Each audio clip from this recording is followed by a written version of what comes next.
Hello students, last lecture में हमने असिम्पटोट्स cover किया था और आपको ये बताया था कि असिम्पटोट्स एक बहुत ही बेसिक स्टेप है पूरा एक टॉपिक समझने के लिए जिसका नाम है कर्व स्केचिंग। आपको कोई भी फंक्शन दिया है और अगर आपको उसका ग्राफ स्केच करना है तो उसके लिए हमें कर्व स्केचिंग समझाया जाता है। तो कर्व स्केचिंग में एक मेन पॉइंट तो हम असिम्पटोट्स कवर कर चुके हैं, बाकी के सारे स्टेप्स सीक्वेंस में समझते हैं और उन्हें फिर अप्लाई करके देखते हैं। ठीक है, तो स्टार्ट करते हैं। कर्व स्केचिंग का कोई ऐसे थ्योरी नहीं है अलग से, सिर्फ कुछ पर्टिकुलर स्टेप्स है जो हमें समझने होंगे। सबसे पहले आपको बोल रहा है कि जो गाइडलाइन या फिर मैं जो बोलूं steps to draw a curve of y equal to fx, कोई भी फंक्शन दिया मुझे उसका कर्व ड्रॉ करना है या स्केच करना है तो कौन से स्टेप या कौन सी गाइडलाइन मुझे फॉलो करनी है। फर्स्ट स्टेप, फंक्शन का आप डोमेन देखोगे, आप x की वो वैल्यूज देखोगे जिसपे हमारा फंक्शन डिफाइंड है। डोमेन तो हमें आता है, 11th क्लास से करते आ रहे हैं। हमने सबसे पहले डोमेन देख लिया फंक्शन का कि फंक्शन उस डोमेन में हमारा फाइनाइट वैल्यूज दे के जाएगा।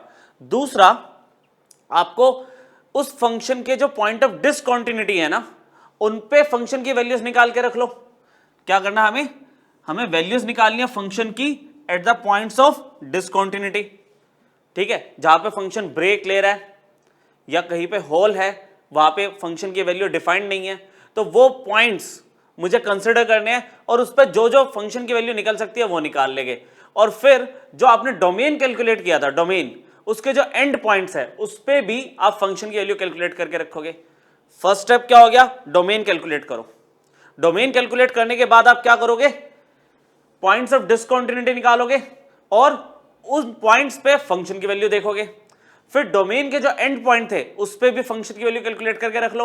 ये सारे पॉइंट्स अभी दिमाग में बिठाते जाओ, अभी अप्लाई करेंगे हम, है ना। शुरू के 5-10 मिनट पहले सारे स्टेप समझ लेते हैं। फर्स्ट स्टेप बहुत इजी था, नेक्स्ट स्टेप पे चलते हैं। नेक्स्ट स्टेप उससे भी इजी है, इंटरसेप्ट निकालो। मतलब आपका जो ग्राफ है, fx का जो ग्राफ है, वो x एक्सिस को कहां कट करेगा या y एक्सिस को कहां कट करेगा। देखो, y इंटरसेप्ट निकालना इजी रहता है। आपको मान लो कोई भी कर्व इस तरह से दिया हुआ है, y is equal to x square minus 2x plus 3, तो आपको पता है y इंटरसेप्ट अगर निकालना है तो y इंटरसेप्ट का मतलब distance cut by the graph on y axis. कि कुछ इस तरह से बात करना चाह रहा है ना ये, कि मान लो ये y एक्सिस पे कितना डिस्टेंस कट करेगा, तो y एक्सिस पे आपका x 0 होगा। अब x को 0 रखो, आपको y इक्वल टू 3, मतलब y पे 3 यूनिट ऊपर ग्राफ कट करके जा रहा है। ठीक है, ग्राफ की शेप कुछ भी हो सकती है, वही तो हमने आज समझना है। तो आपको ये मैंने एक एग्जांपल दिया कि अगर y इंटरसेप्ट निकालना, आप x की वैल्यू को 0 ले लो। अच्छा, लेकिन अगर आपको x इंटरसेप्ट निकालना है, x इंटरसेप्ट निकालना है या आपको देखना है कि ग्राफ कहां पे x एक्सिस को इंटरसेक्ट करता हुआ जा रहा है, उसके लिए आप y को 0 रखोगे और मे बी ये आसानी से x की वैल्यूज मिल जाए आपको। कभी कभार इक्वेशन बहुत डिफिकल्ट हो जाती है सॉल्व करने में, तो उसको हम फिर स्किप कर देते हैं। जैसे एग्जांपल यहां पे मैंने अभी एग्जांपल लिया था y x square minus 2x plus 3, तो यहां पे जब मैं y को 0 रखूंगा तो चलो हम इक्वेशन को सॉल्व इजिली कर लेंगे।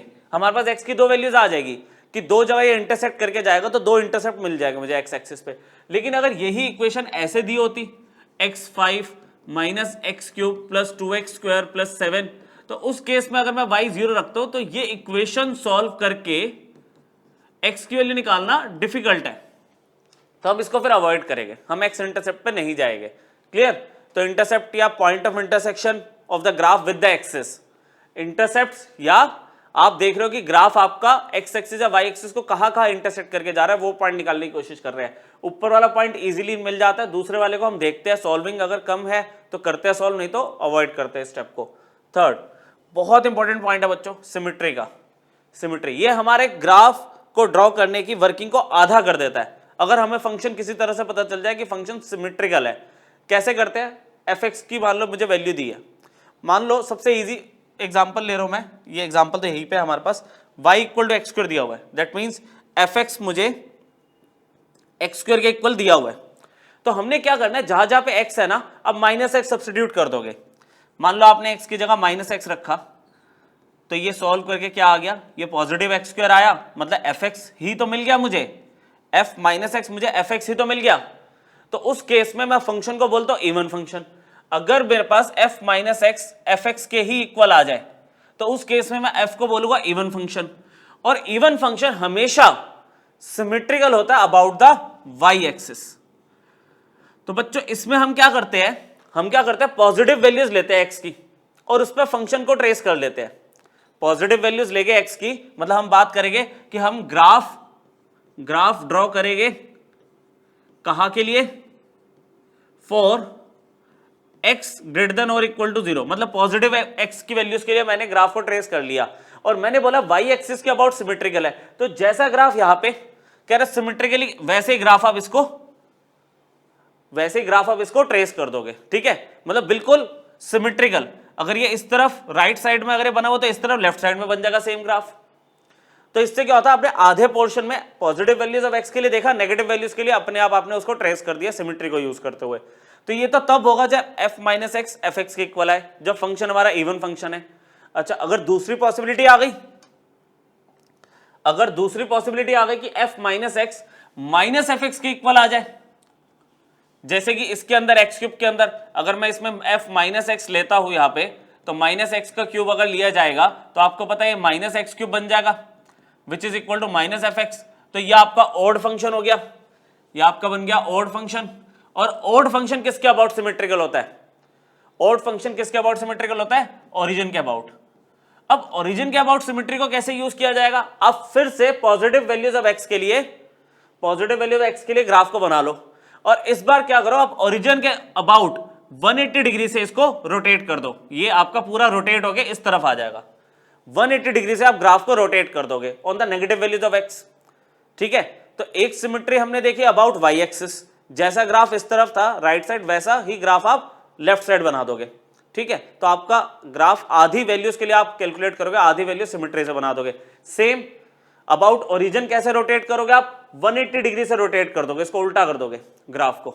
ठीक है, लेफ्ट साइड में।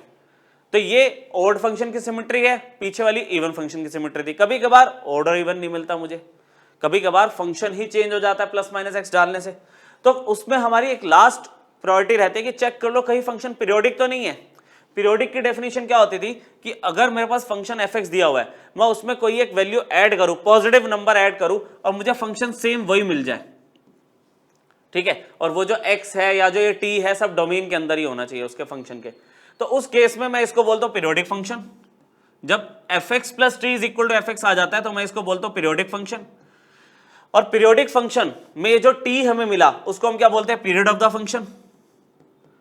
और अब क्या करेंगे, हम एक पीरियड के लिए ग्राफ को कंसिडर कर लेंगे, ड्रॉ कर लेंगे।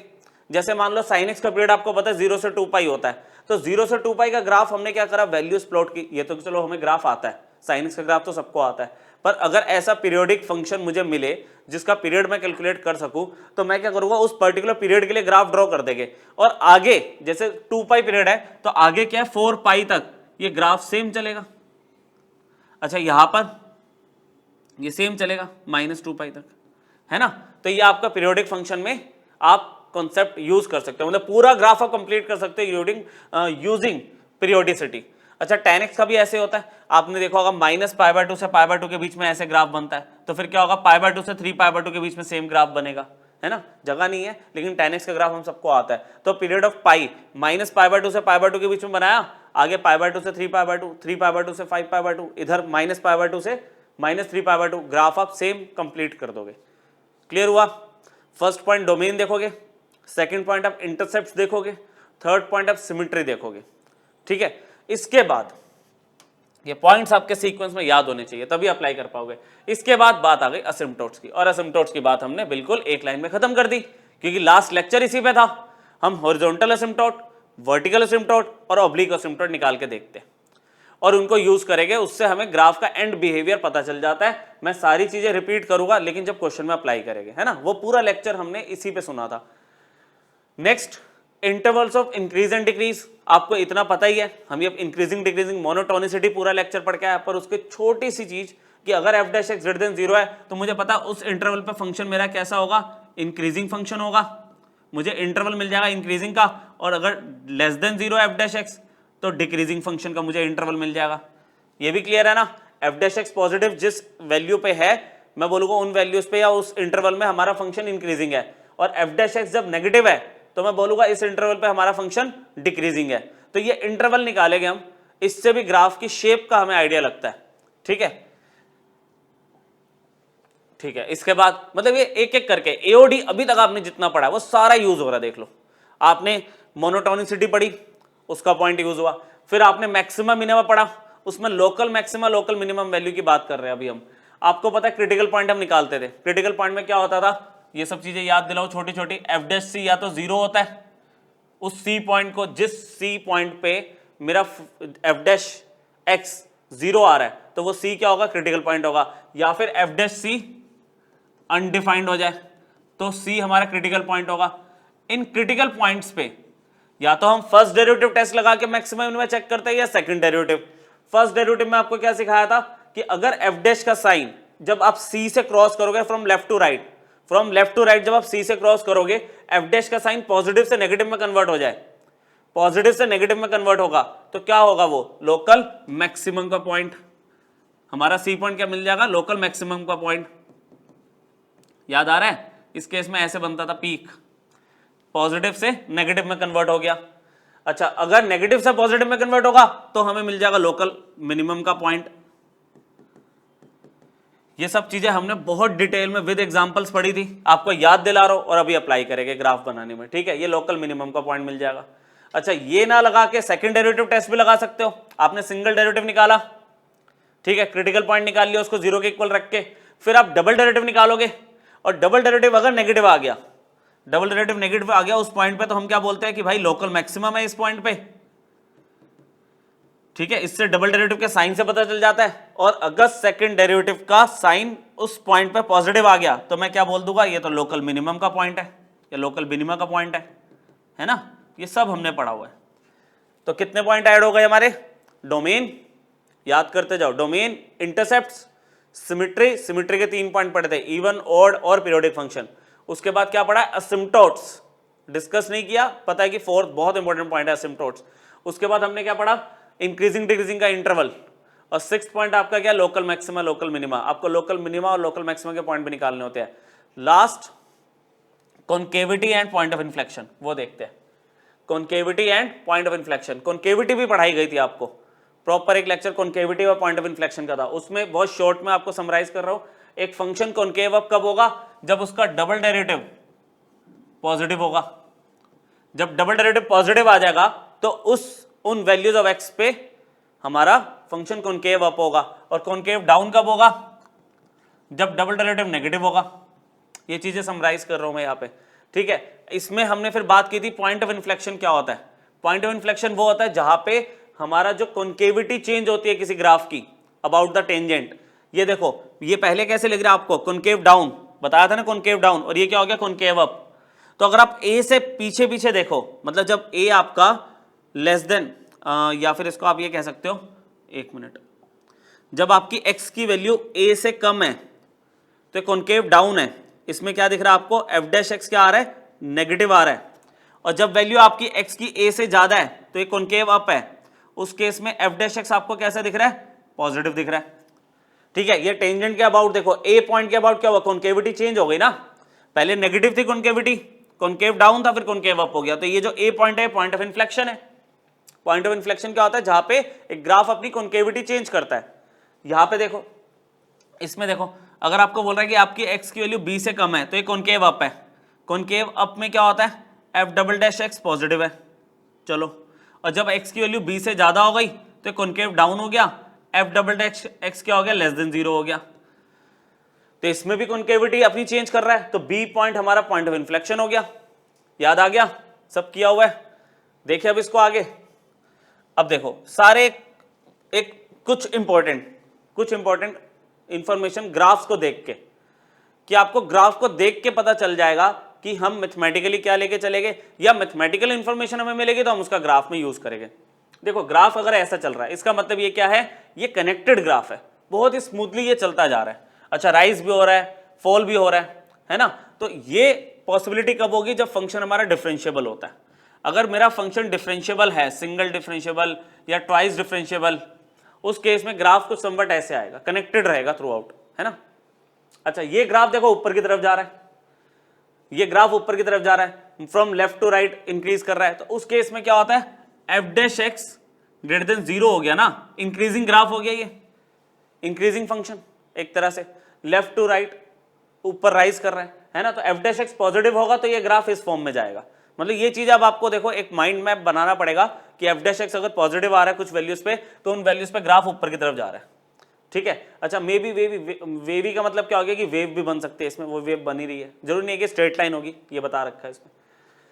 इसमें ग्राफ नीचे फॉल कर रहा है फ्रॉम लेफ्ट टू राइट, तो इस केस में क्या होगा, एफ डैश एक्स जब नेगेटिव होगा तभी ये पॉसिबिलिटी होगी, एफ डैश एक्स जब नेगेटिव होगा तो ये पॉसिबिलिटी होगी। अच्छा वेवी ये भी हो सकता है, ठीक है। कुछ और केसेस है हमारे पास, ग्राफ को देख के कह रहा कॉनकेव अप, अभी बताया था मैंने आपको, कॉनकेव अप अगर आपका डबल डेरिवेटिव पॉजिटिव आ गया तो शेप या तो ऐसे बनेगी या ऐसे बनेगी, दोनों ही केस में कॉनकेव अप है, ये देख लो दोनों ही केस में कॉनकेव अप है, ठीक है। उस केस में आप देखो कोई वेव नहीं होगी कॉनकेव अप में, बिल्कुल कर्व होते हैं, ठीक है। और ये राइज भी कर सकता है और फॉल भी कर सकता है, देखो ना नीचे आ रहा है ऊपर जा रहा है, दोनों ही पॉसिबिलिटी वैलिड है।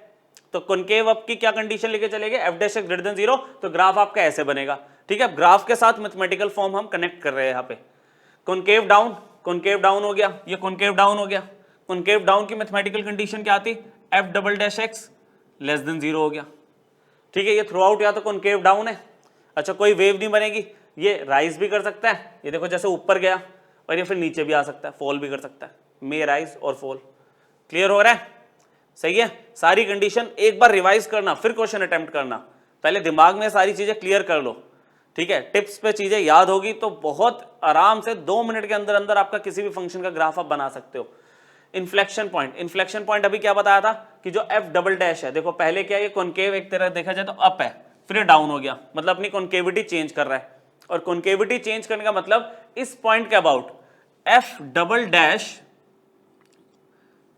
अपना साइन चेंज कर रहा है, चेंजेस इट्स साइन, अपना साइन चेंज कर रहा है। ये भी ऐसे, ये और वाली बात आ गई इसमें भी कि ये देखो पहले क्या था, कॉनकेव डाउन था फिर कॉनकेव अप हो गया, तो एक तो ट्वाइस डिफरेंशिएबल होगा तो ही एफ डबल डैश की बात हो रही है सब में। एफ हमारा ट्वाइस डिफरेंशिएबल होना चाहिए, 2 बार डिफरेंशिएट हम कर सके। और जब एफ डबल डैश एक्स किसी एक पॉइंट के अबाउट अपना साइन चेंज करेगा तो उस पॉइंट को हम पॉइंट ऑफ इन्फ्लेक्शन बोल देते हैं, और ग्राफ कुछ ऐसे बनेंगे उसमें, या तो ऐसे या वैसे। क्लियर, मैं आपको मैथमेटिकल कंडीशन के साथ अब बता रहा हूं कि ग्राफ कैसे बनेंगे, तभी तो आप पूरे कंप्लीट फंक्शन का ग्राफ बना पाओगे। अब ये देखो, इसमें अगर ये ग्राफ ऐसे है या ऐसे है तो इसका मतलब ये क्या हो गया, लोकल मैक्सिमम का पॉइंट हो गया, ये लोकल मिनिमम का पॉइंट हो गया। इस केस में क्या होता है, इस केस में क्या होता है, आपका एफ डबल डैश एक्स, इस केस में आपका जो एफ डबल डैश एक्स है वो क्या करेगा, अपना साइन, उसका जो साइन है या तो पॉजिटिव होगा या फिर नेगेटिव होगा। अच्छा ये जो पॉजिटिव से नेगेटिव दिखा रखा है ये तो आपका वो हो गया ना, F double dash F single dash F dash x, F dash x जब पॉजिटिव से नेगेटिव जाता है तो लोकल मैक्सिमम का पॉइंट है। एफ डैश एक्स जब नेगेटिव से पॉजिटिव जाता है, जब नेगेटिव से पॉजिटिव जाता है तो क्या होता है, लोकल मिनिमम का पॉइंट। और यहां पे मैंने क्या बताया, सेकंड ऑर्डर डेरिवेटिव टेस्ट की कंडीशन भी लिख दी, ये फर्स्ट डेरिवेटिव टेस्ट की कंडीशन लिखी हुई है, ये लिख दिया ऐसे, फर्स्ट डेरिवेटिव टेस्ट की कंडीशन भी लिख दी साथ में, और डबल डेरिवेटिव की कंडीशन लिख दी। तो ये लोकल मैक्सिमा लोकल मिनिमा बोलेगा तो ये दोनों ग्राफ ले सकते हैं, है ना। लेकिन पर्टिकुलरली लोकल मैक्सिमम की बात कर रहा है तो आपको बोला जाएगा कि एफ डैश एक्स पहले तो 0 के इक्वल रखोगे तो आपको क्रिटिकल पॉइंट मिलेगा, एंड लोकल मैक्सिमा के लिए क्या होगा, एफ डबल डैश एक्स सिर्फ नेगेटिव ही होगा, नेगेटिव होगा तो लोकल मैक्सिमम का ग्राफ ऐसे बनेगा। लोकल मैक्सिमम में क्या बनेगा, ये आपका जो कप है उल्टा बनेगा, और लोकल मिनिमम में कप सीधा बनेगा। तो इसमें क्या कंडीशन आती है, एफ डैश एक्स को 0 तो इक्वल लेना ही है क्रिटिकल पॉइंट के लिए, फिर क्या आएगा, एफ डबल डैश एक्स आपका पॉजिटिव आना चाहिए तो लोकल मिनिमम बनेगा ये। क्लियर, कि सारी कहानी सुनने के बाद, सारे पॉइंट्स पकड़ने के बाद अब इसको अप्लाई करते हैं। अब 10 मिनट लगा के 2 क्वेश्चन समझते हैं, अप्लाई करते हैं। देखो पॉइंट्स मैंने लिख दिया, पहले आपको याद होने चाहिए। सबसे पहले फंक्शन का डोमेन देखो, आपको बोल दिया using the guideline sketch the curve. इस तरह के कर्व कैसे स्केच करेंगे हम, है ना, sine x cos x tan x वो तो हमने पढ़ लिया बचपन में, मॉड्यूलस एक्स हो गया, सिग्नम फंक्शन हो गया, उनके तो ग्राफ मतलब स्टैंडर्ड फंक्शंस है ना वो। ऐसा कोई भी फंक्शन आ जाए तो हम कैसे करेंगे, पहले डोमेन निकाला, डोमेन में क्या होता है, हम एक्स की वो वैल्यूज लेते हैं जिस पर फंक्शन हमारा डिफाइंड हो। लेकिन अगर मैं डिनोमिनेटर में देखूं तो एक्स की वैल्यू 1 लूं तो भी 0 हो रहा है, -1 लूं तो भी 0 हो रहा है, अनडिफाइंड बन रहा है। तो डोमेन के केस में हम देख रहे हैं यहाँ पे डिनोमिनेटर आपका आपका जो डिनोमिनेटर है that is x square minus one, वो किस पे जीरो बन रहा है? प्लस माइनस वन पे। तो वो कह रहा है डोमेन में आप क्या करोगे, सारे रियल नंबर ले लो, लेकिन माइनस वन और वन मत लेना, माइनस वन और वन मत लेना, बाकी सारे रियल नंबर ले सकते हो। ये डोमेन हो गई। मतलब अब जब आप ग्राफ बनाओगे ना, एक चीज क्लियर है कि एक्स की वैल्यू ना तो वन ना माइनस वन इंक्लूड नहीं कर सकते हम ग्राफ जब बनाएंगे फंक्शन का। इंटरसेप्ट की बात करते हैं। इंटरसेप्ट में मैंने आपको क्या बताया था कि आप वाई इंटरसेप्ट निकालना चाहो तो वाई इंटरसेप्ट निकालोगे तो क्या होगा, आप एक्स को जीरो रखो। अगर आप एक्स को जीरो रखते हो, देखो यहाँ पे जीरो हो गया, ठीक है, यहाँ पे y इज इक्वल टू ऊपर 2 इंटू जीरो अपॉन में जीरो माइनस वन, तो ओवरऑल जीरो आ गया, मतलब जीरो अपॉन माइनस वन आ रहा है तो जीरो आ गया। तो y पे इंटरसेप्ट कितना है? नहीं है, जीरो है आपका, है ना। तो आपका y इंटरसेप्ट कितना हो गया, दिख ही रहा है, छोड़ो, ये आपका y इंटरसेप्ट हो गया, ये लिख दिया हमने, है ना। अब अगर मैं बात करता हूँ x इंटरसेप्ट, तो ये वही देखो डिफिकल्टी वाला केस आ रहा है। अगर आप x इंटरसेप्ट की बात करोगे बच्चों, तो उस केस में आप y को जीरो रखोगे, डिफिकल्टी वाला नहीं, ये तो हो जाएगा। इसमें y को अगर मैंने जीरो ले लिया, इस बार क्या करा मैंने, y को जीरो ले लिया, 2x स्क्वायर अपॉन में एक्स स्क्वायर माइनस वन। अच्छा, ये ऊपर जाके जीरो हो गया तो आपका x भी जीरो आ रहा है, यहाँ पे आपका x भी जीरो आ रहा है, तो ये आपका x इंटरसेप्ट हो गया, ठीक है। मतलब ना तो ग्राफ आपका x को इंटरसेक्ट कर रहा है, ना ही y को इंटरसेक्ट कर रहा है। चलो ये हमें समझ आया। अब सिमेट्री की बात करते हैं। सिमेट्री में मेरे पास fx कितना है, 2x स्क्वायर अपॉन में एक्स स्क्वायर माइनस वन। हमें क्या सिखाया गया था, आप x की जगह माइनस एक्स रख के देखो, तो 2 इंटू माइनस एक्स का स्क्वायर। देखो जो चीजें बिल्कुल वर्बली हो रही है आप वर्बली करके छोड़ सकते हो, मैं तो आपको एक बार सारे स्टेप्स लगा के दिखा रहा हूँ। तो अगर मैं ध्यान से देखूँ तो ये बन गया 2x स्क्वायर, ये बन गया एक्स स्क्वायर माइनस में वन, तो वापस fx आ गया, तो f क्या हो गया, is an even function, is an even function. तो ये सिमेट्रिकल कहाँ होगा, किसके अबाउट सिमेट्रिकल होगा, अबाउट y एक्सिस। ये सिखाया था आपको, है ना। मतलब अगर आप सिर्फ राइट साइड का ग्राफ बना लो तो लेफ्ट में तो क्या करेंगे, सिर्फ उसको उल्टा कर देंगे, लेफ्ट में सिर्फ उसकी इमेज ले लेंगे एक तरह से। तो ये सिमेट्रिकल अबाउट y एक्सिस है। सिमेट्री भी हमने क्लियर कर लिया, डोमेन निकल गया, वन और माइनस वन नहीं ले सकते, एक्स और वाई के इंटरसेप्ट 0 0 आ रहे हैं, सिमेट्रिकली इवन फंक्शन है, सिमेट्रिकल अबाउट वाई एक्सिस। आगे देखते हैं। इसके बाद असिम्पटोट्स की बात की थी। अब मैंने कहा था असिम्पटोट आपको पूरा सिखा दूंगा दोबारा से।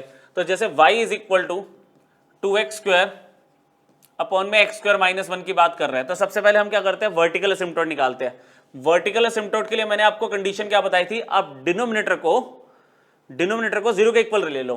तो डिनोमिनेटर आपके पास क्या है, X square minus one equal to zero, तो आपको x equal to plus minus one मिल गया। तो आपको दो असिम्पटोट मिल गए, x equal to one and x is equal to minus one are vertical asymptotes. ये तो वर्टिकल असिम्पटोट की बात हो गई। हॉरिजॉन्टल असिम्पटोट के लिए मैंने आपको क्या सिखाया था, उसमें हमने डिग्री के बेस पे बात की थी। शॉर्टकट इसीलिए सीखे थे कि अगर रैशनल फंक्शन है तो देखो मैंने आपको सिखाया था कि अगर न्यूमरेटर की डिग्री बड़ी होगी डिनोमिनेटर से तो हॉरिजॉन्टल असिम्पटोट होगा ही नहीं।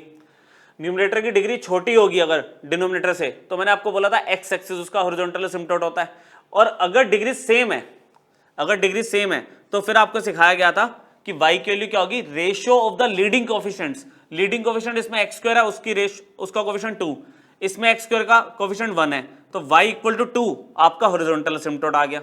बोलो, हॉरिजॉन्टल और वर्टिकल असिम्पटोट आ गए। जब हॉरिजॉन्टल और वर्टिकल आ गए, दोनों आ गए ना, तो आप ऑब्लिक की तरफ मत जाना।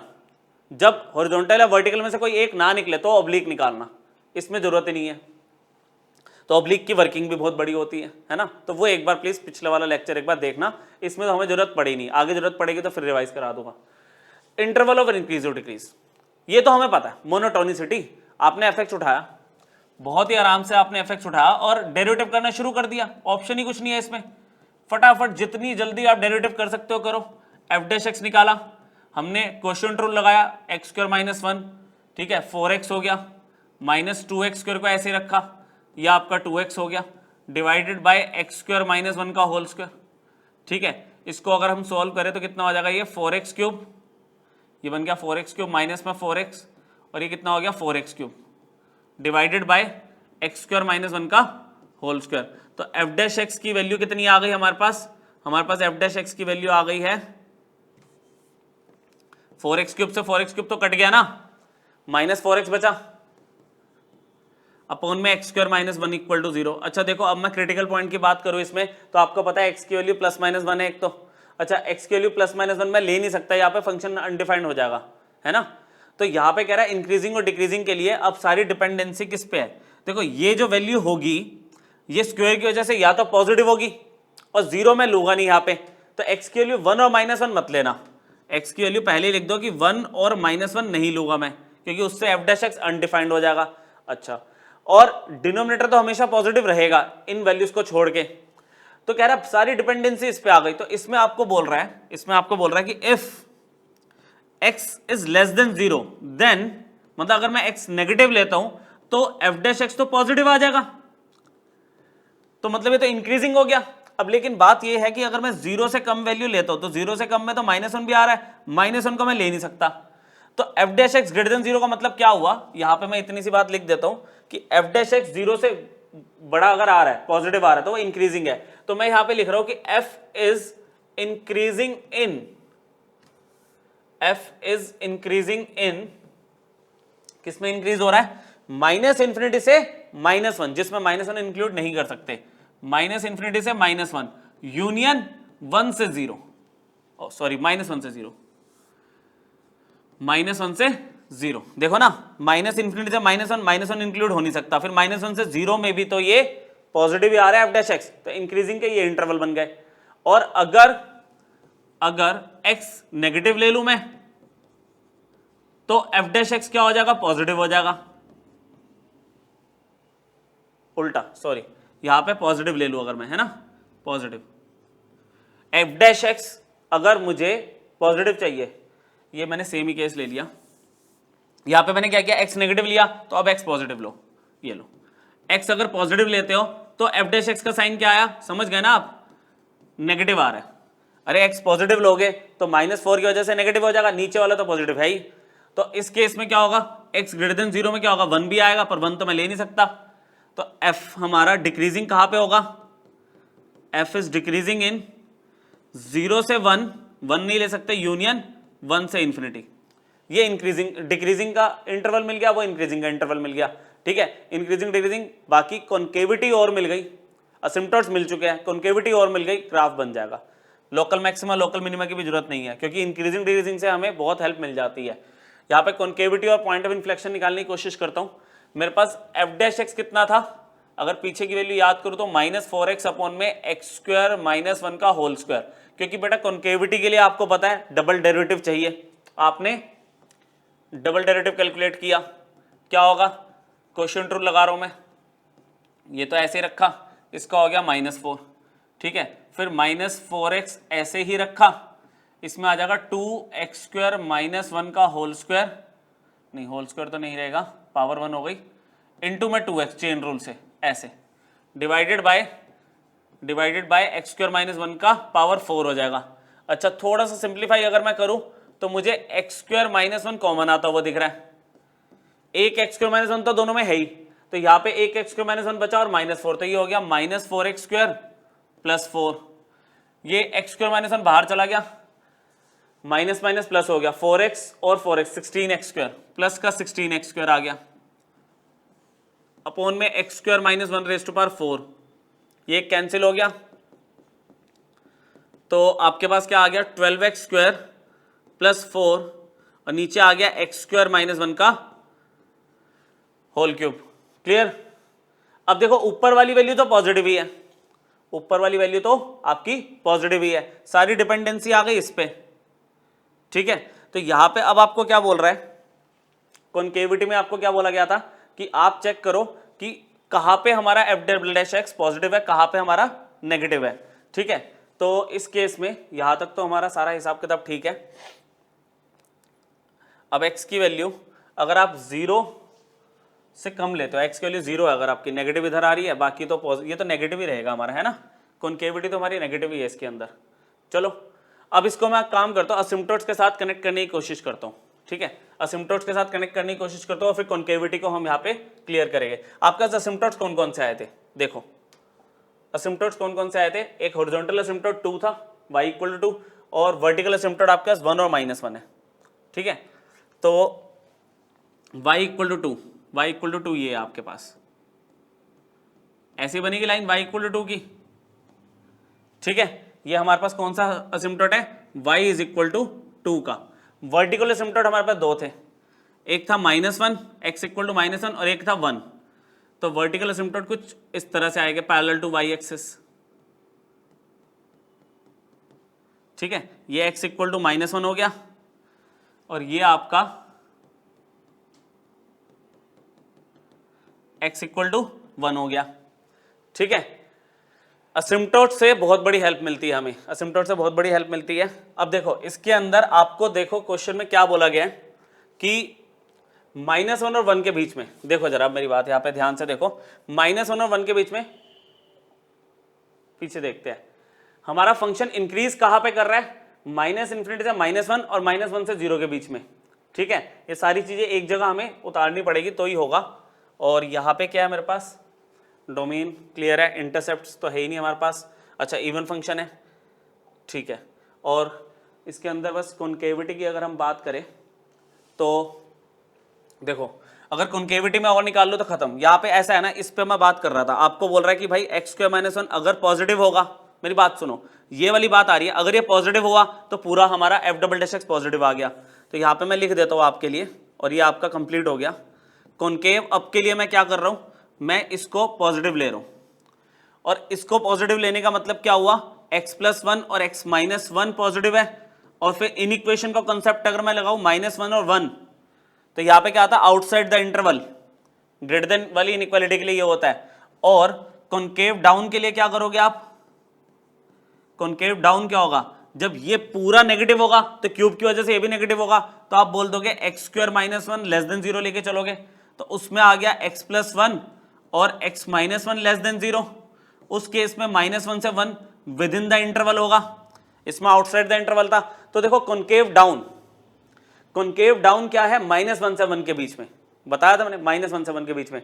और ग्राफ कुछ ऐसा है, असिम्पटोट है ना ये, तो ग्राफ कैसा होगा, ये इधर से भी पैरेलल होगा, इधर से भी पैरेलल होगा इस लाइन के। क्लियर।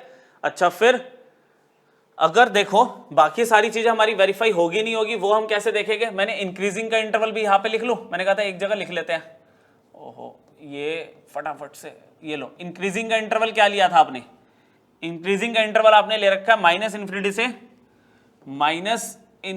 -1 यूनियन -1 से 0।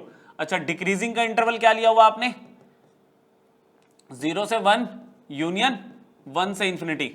ठीक है, अब देखो वो कह रहा है कि देखो -∞ से -1 वो तो इधर का पार्ट हो गया, -1 से 0, -1 से 0 के बीच में फंक्शन कैसा इंक्रीज कर रहा है, और वो कॉन्केव डाउन भी है, मतलब कुछ ऐसे बन सकता है ये देखो इंक्रीज कर रहा है फ्रॉम लेफ्ट टू राइट।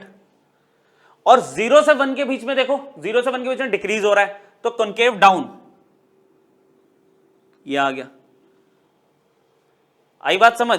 असिम्पटोट का देखो कितना बढ़िया फायदा हुआ कि ये लाइन मुझे पता है कि पैरेलल होगी इस कर्व के, इधर भी पैरेलल होगी, तो ये कॉन्केविटी से पता चला कि कॉन्केव डाउन है। कब, -1 से 1 के बीच में कॉन्केव डाउन था।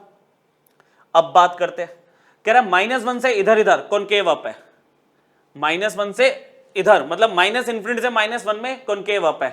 ठीक है, और इंक्रीजिंग, इंक्रीजिंग देखो -∞ से -1 में इंक्रीजिंग है, तो ये ग्राफ कुछ ऐसे बन सकता है। अच्छा, ऐसे बनाना जरूरी है क्योंकि हॉरिजॉन्टल असिम्पटोट है और वर्टिकल असिम्पटोट है ग्राफ का, ये बनाना जरूरी है।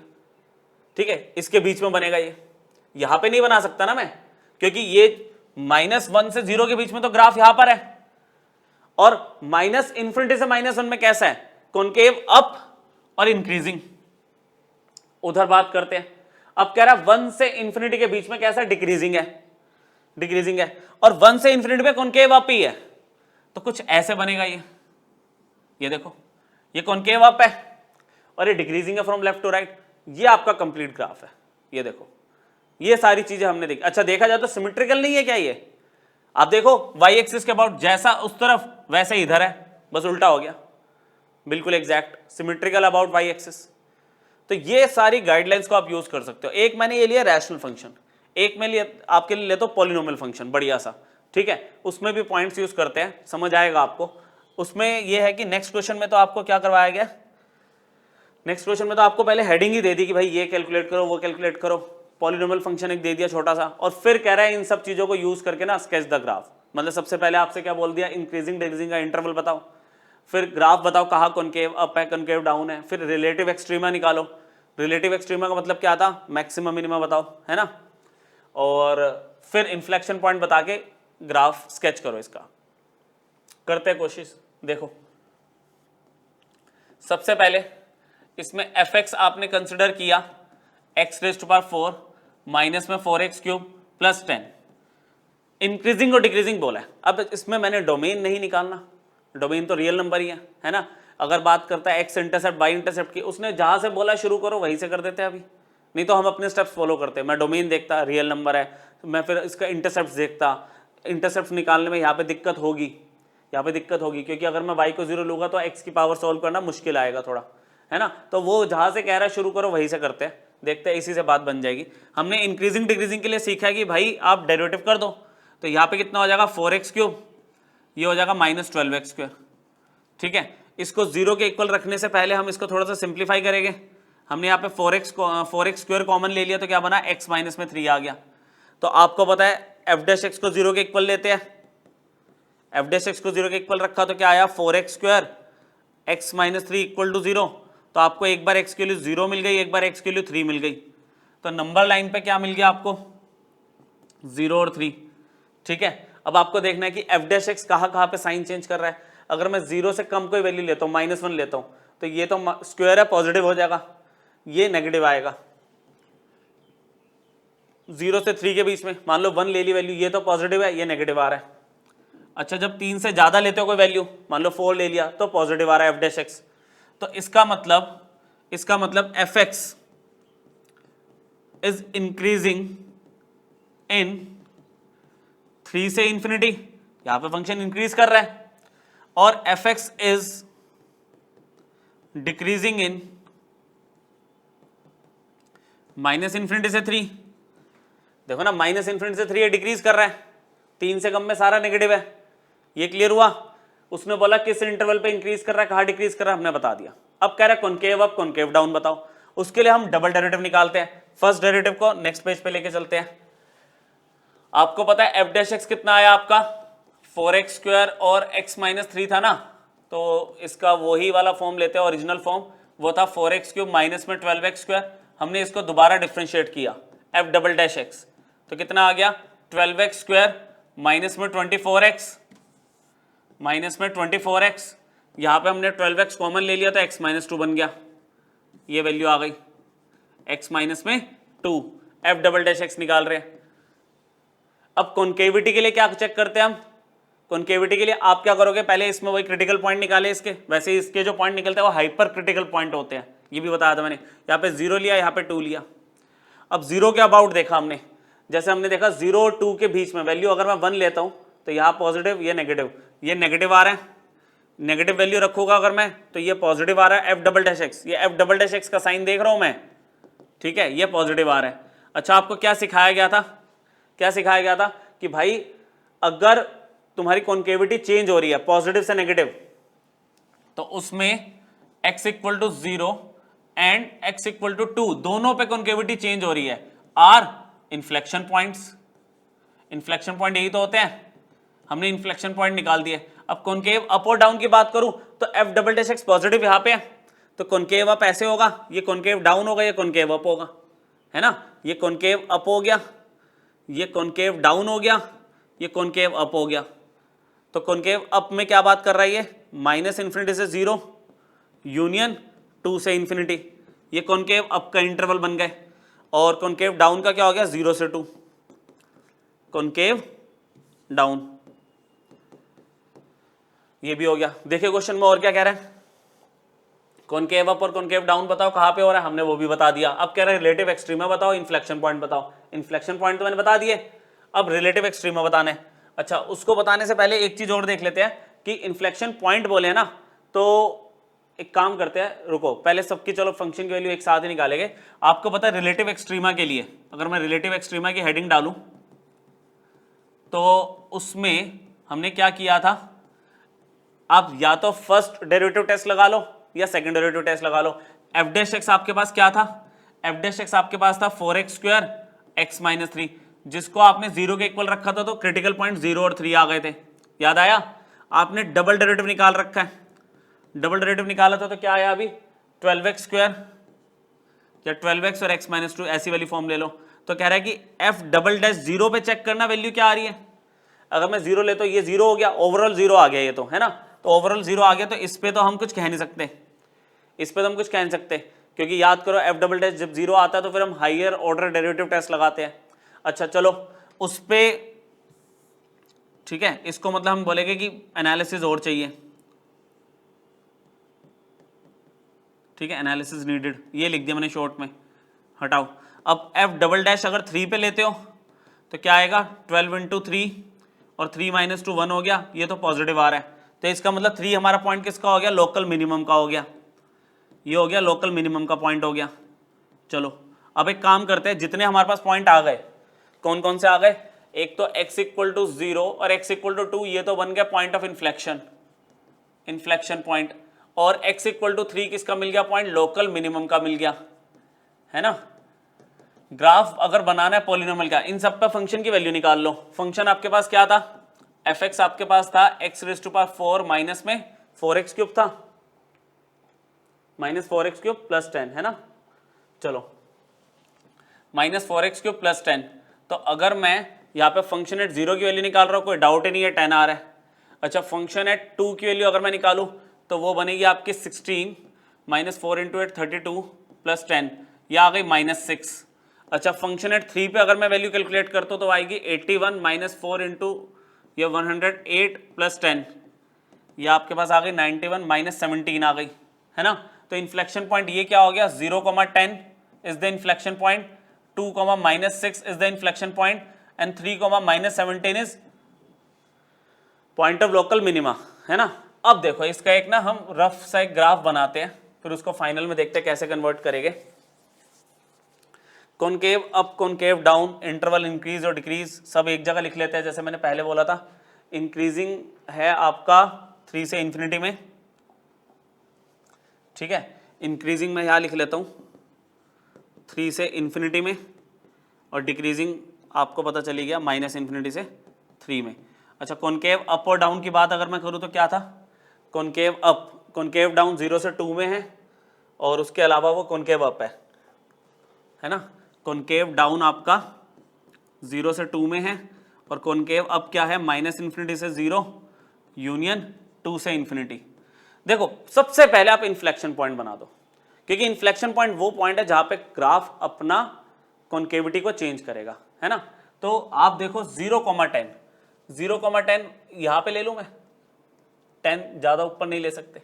दूसरा पॉइंट ऑफ कॉनकेविटी जहां पे चेंज हो रही है इन्फ्लेक्शन, अगर मैं इसको लेता हूं 2 पे -6, मगर यहीं पे ले लूं 2, -6, ज्यादा नीचे नहीं जा रहा, y एक्सिस ज्यादा नीचे नहीं कर रहे, x एक्सिस थोड़ा ब्रॉड ले लेते हैं। अच्छा फिर 3, -7, ये पॉइंट ऑफ लोकल मिनिमम है। देखो लोकल मिनिमम का पॉइंट होता है तो ऐसा होता है वो, है ना, सबसे नीचे वाला पॉइंट, मैक्सिमम होगा तो ये ऐसे होगा। तो 3, -17, अगर मैं 3 यहाँ लेता हूँ और -17 यहाँ लेता हूँ तो कुछ ग्राफ ऐसे तो होना ही चाहिए, ये तो कंफर्म्ड ही है ना। लोकल मिनिमा का पॉइंट आपको एक शेप तो बिल्कुल दे ही रहा है। अच्छा 3 से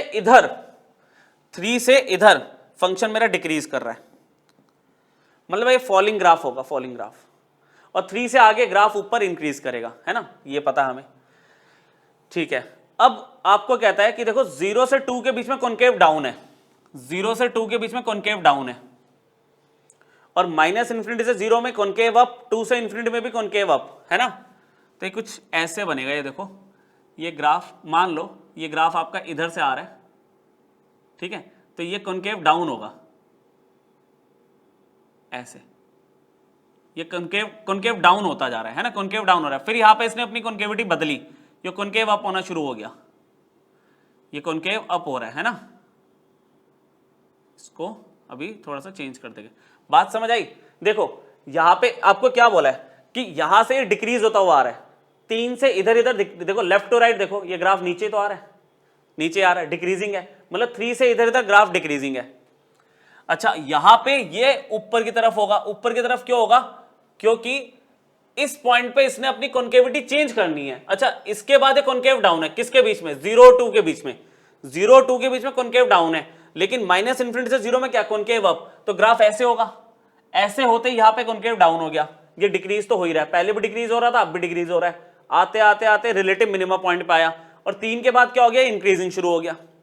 ठीक है, और ये देखो ना, वैसे भी कॉन्केव अप होना शुरू हो गया, ये 2 से इंफिनिटी के बीच में कॉन्केव अप, ये कॉन्केव अप शुरू हो गया, और ये आपका ग्राफ ऐसे चला जाएगा एक्स एक्सिस पे। बताओ आया मजा?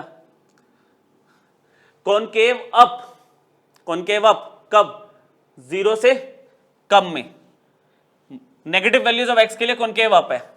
ठीक है, और 2 से आगे भी कॉन्केव अप है। आपका सिर्फ 0 से 2 के बीच में कॉन्केव डाउन था, कॉन्केव डाउन। 3 तक ये वैल्यू डिक्रीजिंग फंक्शन थी, उसके बाद इंक्रीजिंग है। समझ गए? ये पॉइंट आपको एग्जैक्टली नहीं मिल पाए। ये पॉइंट कैसे मिलते हैं? अगर मेरे पास जो इक्वेशन थी ना x4 minus 4x cube plus 10, मैं यहां पे जो y था उसको अगर मैं 0 ले लूं, तो x की वैल्यूज अगर मैं निकाल लूं, तो ये वो x की वैल्यूज है। ठीक है, तो अगर और ज्यादा एक्यूरेट करना हो तो हमें x की value hit and trial method से x की वैल्यू सॉल्व करके निकालेंगे, तो हमें 2x की वैल्यूज मिल जाएगी। कहां पे ग्राफ इंटरसेक्ट करेगा, आ रही बात समझ? अच्छा, y का इंटरसेप्ट देख लो, आपने यहाँ पे x को 0 रखा था, y 10 पे इंटरसेप्ट कर रहा था, तो आपको मिल भी रहा है एग्जैक्ट, वहीं पे वो कॉन्केविटी भी चेंज कर रहा है।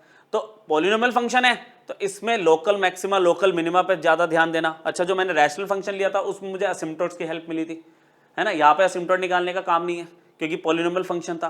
अब मैक्सिमा मिनिमा पॉइंट देखो, देखो कहाँ कॉन्केविटी चेंज हो रही है, कहाँ इंक्रीजिंग डिक्रीजिंग है, ग्राफ की शेप आप जज कर सकते हो।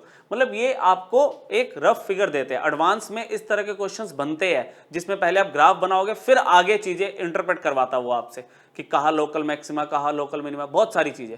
ठीक है, तो बहुत इंपॉर्टेंट लेक्चर है बच्चों। इसके ये नहीं कि 2 क्वेश्चन मैंने करवाए आपका कर्व स्केचिंग हो गया, आपको कम से कम 8 या 10 क्वेश्चन किसी भी पैकेज से उठा के करने होंगे।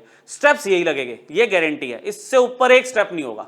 जो गाइडलाइंस आपको दी है यही सब लगेगी। असिम्पटोट्स बहुत अच्छे से पढ़ा दिया था, उससे पहले मोनोटोनिसिटी, आपका लोकल मैक्सिमा लोकल मिनिमा सब पढ़ चुके हैं, उन सब की एप्लीकेशन कर्व स्केचिंग में थी, आपने देख लिया। ठीक है, इसके आगे अब मैं आपको नेचर ऑफ रूट्स, मतलब एनालिसिस ऑफ क्यूबिक इक्वेशन वो करेंगे, और इसके बाद रोल्स और लैग्रेंजेस मीन वैल्यू थ्योरम भी रहती है, और आपका एओडी खत्म हो जाएगा। ठीक है, तो बच्चों ये रिवाइज करो, नेक्स्ट क्लास में मिलते हैं। Thank you.